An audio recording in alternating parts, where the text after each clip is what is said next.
You are not a human being with a soul. You are a soul that temporarily inhabits a physical body. Astral projection is probably one of the coolest things you will ever experience. Imagine this scenario. You're lying in your bed, eyes shut, completely relaxed, and totally awake. After a few minutes, you feel your body becoming heavy and numb, and then you start rising up, floating a few feet above your bed. You look down and find that your physical body is sleeping peacefully on the bed. You notice that there is a glowing, pulsating, bluish-white cord connected to your physical body. You are calm, relaxed, and awake. This is not a new experience for you, and you feel a blissful sensation of peace because you are now unchained from your physical shell. You are experiencing a joyous feeling of exhilaration and freedom from bounds. You look around the room and see that everything seems to sparkle. Everything seems to have life, more vibrant. You fly through the ceiling and into the sky and look down at your house, becoming smaller and smaller. And soon you can see the curvature of the earth. You think of a friend of yours who lives across the world in Sweden. By thinking about him, you consciously go to him and you zoom across the world, and soon you're coming down into a house. You see your friend eating cookies at his computer. He's wearing blue jeans and a white t-shirt. Soon you realize it's time for you to go back, and you think about your sleeping body. You find yourself back over your house, slowly moving down into your bedroom, and then back into your sleeping body. You wake up and go to your computer. Your friend is on Skype, and you tell him what you just saw in your dream. Your friend gapes in amazement. "That's absolutely right," he says. My friends, welcome to the world of astral projection.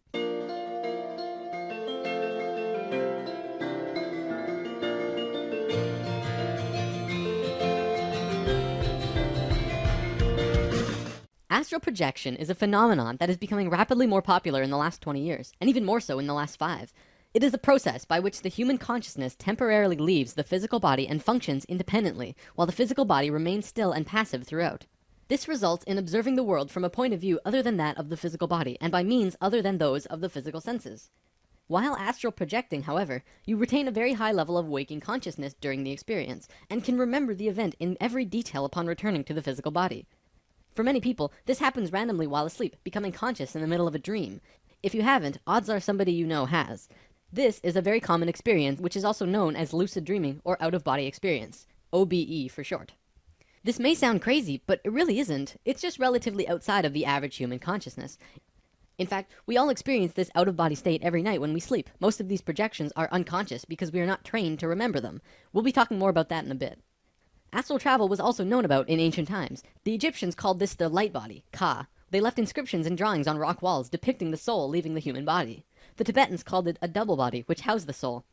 Many Greek philosophers like Plato, Herodotus, and Hermotimus all talked about this as well. It's even written about in the Bible, for example, in the Apocalypse of John, and as well as the Epistles of Paul and Tarsus. Reports confirm that at least 1 in 10 people have experienced a conscious OBE, either spontaneous or controlled. Spontaneous OBEs can occur at any time, while sleeping, during sickness, under medication, during an accident, or even while meditating. Controlled is like it sounds, willingly leaving the body. Before we continue, let's talk a little more about dimensions that we established an understanding of in Lesson 7. The dimension I'd like to talk about in specific is the 4th dimension, which is also generally referred to as the astral realm. Those who have visited the astral typically find themselves in an environment where all senses seem greatly magnified. These senses are not our normal physical senses, but inner astral senses. Thoughts can actually be seen to take shape instantly, and anything desired can be manifested by means of the powers of the imagination in the very process of creation. It is the ultimate place for true creation to take place, because you are only limited by yourself in what you can create. The astral plane vibrates at a much higher frequency than the physical plane. There is no gravity, or at least if there is, you're not bound by it. You're existing in these higher dimensions all at once, though less in the higher ones than here. In Lesson 1, we talked about the thought realm. At that time, I couldn't really say 4th dimension. It would have made no sense. But ultimately, that's where your thoughts are manifested. Even right now, as you're watching this, you're manifesting thoughts or ideas into this realm. From my understanding, emotions manifest on the 5th dimension, or it could be the 6th, as they are much more powerful. When you visit the astral realm, you'll learn that it's basically divided into 3 sections. This spans across different dimensional overtones that we covered previously. They're usually just called lower, middle, or higher astral planes. The difference is their vibratory frequency. The lower astral plane is vibrating at a very low frequency. It's relatively dark and more primal. Some have described it as the places of Dante's Inferno, and others think of it as purgatory. Many lost souls reside here, but it's usually also where people go when they're dreaming, as well as where you're exploring when you are astral projecting, unless you know how to raise your own frequencies into higher realms. It takes a long time to get there, though. The middle realm is a plane full of double rainbows of vivid colors and exquisite beauty. It would be impossible to try and rationalize this place. Everything, including inanimate objects, have auras of energy emanating from them. Time is a great illusion to us, and in these realms, time will seem distorted. Many people have said that they are able to perceive past and future events. The higher astral planes are called the heavens by the Christians, and the Summerland by the spiritualists. This place is beyond comprehension for most people, but it is a very pure, angelic realm. In fact, this is where the angels reside. Oh yes, angels are real. Remember when I said you were existing on higher dimensions as well? Well, angels would be a part of your higher self. To this day, all over the world, people report of being visited by angels. This is where they're from. As the dimensional levels go higher and higher, less and less has been documented. For few people have actually been there to write about them, and even those who have a hard time putting such experiences into human words. So, let's talk about some benefits of astral travel. First-hand experience gives us the unique opportunity to experience and explore beyond the limits of our physical senses. It gives us the ability to obtain first-hand knowledge of our existence. Recalling past lives. We learn more about ourselves by understanding our past lives. Most people on Earth have been reincarnating over and over for the past 13,000 years since the to-be-discussed fall I mentioned in Lesson 7. As we project more and more, we begin to have healthy recollections of past lives. Identify reasons for existence. You may even recall the purpose that you came to this lifetime on Earth for. This information can help us get to know ourselves better, overcome traumas, self-cure certain illnesses, and expand our sense of fraternity and universalism. Remember, you don't have a purpose except the one you give yourself. Do you remember what that purpose was? Flight. Probably the best part about astral projection. I've only had 4 or 5 out-of-body experiences personally, but in all of them, I just ended up flying around. One time, I even flew through space. In the astral, even the sky isn't the limit. You can glide through the air like a balloon, or Superman around the world at breakneck speeds. I can't stress enough how fun this is. If you're gonna astral project, you'll probably just want to fly all the time. Meeting guides. You can meet up with your non-physical guides. They have had many names throughout history. Your higher self, your guides, your mentors, guardian angels, or simply your helpers. One time I was in meditation and I asked my guides to help me with astral projection, and they told me that they were helping, but I would still have to leave my body consciously on my own. Damn spirit guides. I wanted them to just pull me out. Other benefits also include overall well-being, a reduction in hostility, increased psychic abilities, accelerated personal development, inner calmness, an increased quest for answers, an increased respect and zest for life, meeting deceased loved ones, increased intelligence and memory recall, increased knowledge and wisdom, witnessing other realities, increased self-responsibility, increased spirituality, healing, and the biggest one of all, an understanding of life after death. Through astral projection, individuals are provided with irrefutable personal evidence that we are immortal. The physical body can die, but the consciousness lives forever. It reassures us that there is a life after death. People who have even one OBE are generally transformed, having a much greater faith in existence beyond the physical.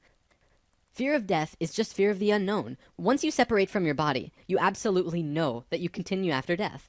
Dying may not be a scary experience, but rather a wondrous, spiritual adventure into the next realm of being. Death is something to be embraced with excitement and anticipation when the time arrives.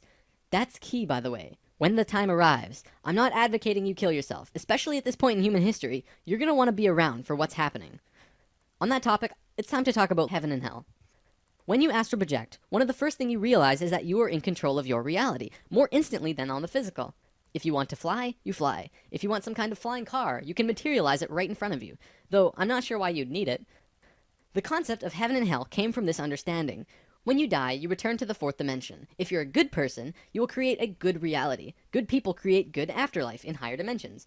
Then they will hang around in that realm for however long they want, and eventually, if they choose to, return to Earth and start a new lifetime. If you are a bad person, full of hatred or fear or anger, you will also return to this 4th dimension, but you will create a reality full of hatred and fear and anger. Ultimately, heaven and hell are the same place, and it's what you create it to be. For the record, this is how it works in the physical realm as well. We talked about this in Lesson 1. You create your own reality. It's just in this dimension, the process is very slow because everything is more dense. You're bound by your physical body.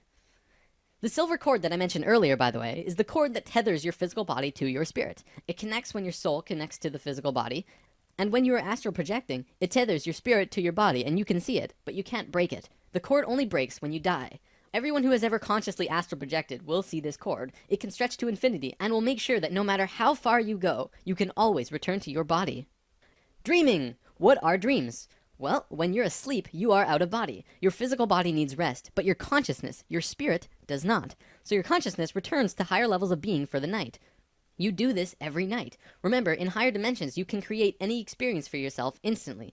Dreams are simply you just creating experiences for yourself out of memories or thoughts or emotions that you have. Usually while you're dreaming, you're functioning at a very low level of consciousness. You're not trained to remember and consciously experience these realities you're creating. So dreams seem kind of hazy. So when you have a dream and you're pondering the meaning, just ask yourself, why did I give myself that experience? Some have said in these higher realms they could perceive the past and future. Perhaps this is why sometimes we have dreams of things that happen a week later. Scientist Stephen LaBerge has actually proven that the phenomena known as lucid dreaming is real. Lucid dreaming and astral projection are actually the exact same thing. Many mainstream scientists will say that astral projection is unproven.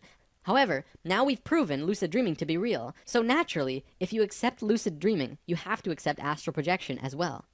So what's the difference between lucid dreaming and astral projection? Well, lucid dreaming is becoming conscious while asleep, already out of body. Astral projection is consciously leaving the body, going straight from a waking state to an out of body state. And that's it. Now I have a little surprise for you, but first I want to say this. I don't have time to teach you methods of astral projecting, but I have a myriad of resources for you to look at in case you want to try it out. I really recommend it because it's absolutely the coolest experience you will ever have. Even for you skeptics, I ask that you don't immediately shut this out, especially since modern science has proven it to be real. My first recommended source is the book Astral Projection: Amazing Journeys Outside the Body. This is the best book you will ever read on the topic. It has great descriptions and explanations of everything, including tons and tons of projection methods as well. Next, the 3 Robert Monroe books in this order: Far Journey, Ultimate Journey, Journeys Outside the Body. As I mentioned in Lesson 8, Robert Monroe completely mapped out these other worlds, and if you want to learn about them in depth, seriously check these out. Next, the website theworldofluciddreaming.com is fantastic. Tons and tons of great resources and information for lucid dreaming, dream herbs, projection techniques, everything. Next, the YouTube series called Lucidology 101, tips and tricks to have 100 OBEs in 100 days. The author is Nicholas Newport, a guy who has been studying projection techniques and has some really fantastic insights on it. He also sells Lucidology 102 and 103 on his site. Very helpful resources. And finally, binaural beats. In Lesson 8, we talked about binaural beats and what they are good for. There are many, many binaural beats that you can use to achieve out-of-body states, but you should learn to meditate first, of course. Remember, Google is your friend. Simply Googling astral projection will give you a myriad of other sources that will help you find out as much as you need to know about it. There's tons of stuff out there. And now for your surprise. Simply explaining astral projection won't show you just how incredible of an experience it truly is. I want to show you. So I worked really hard this week, and I hope to give you an idea of what you can expect to experience whenever you go out of body, if you choose to.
sky.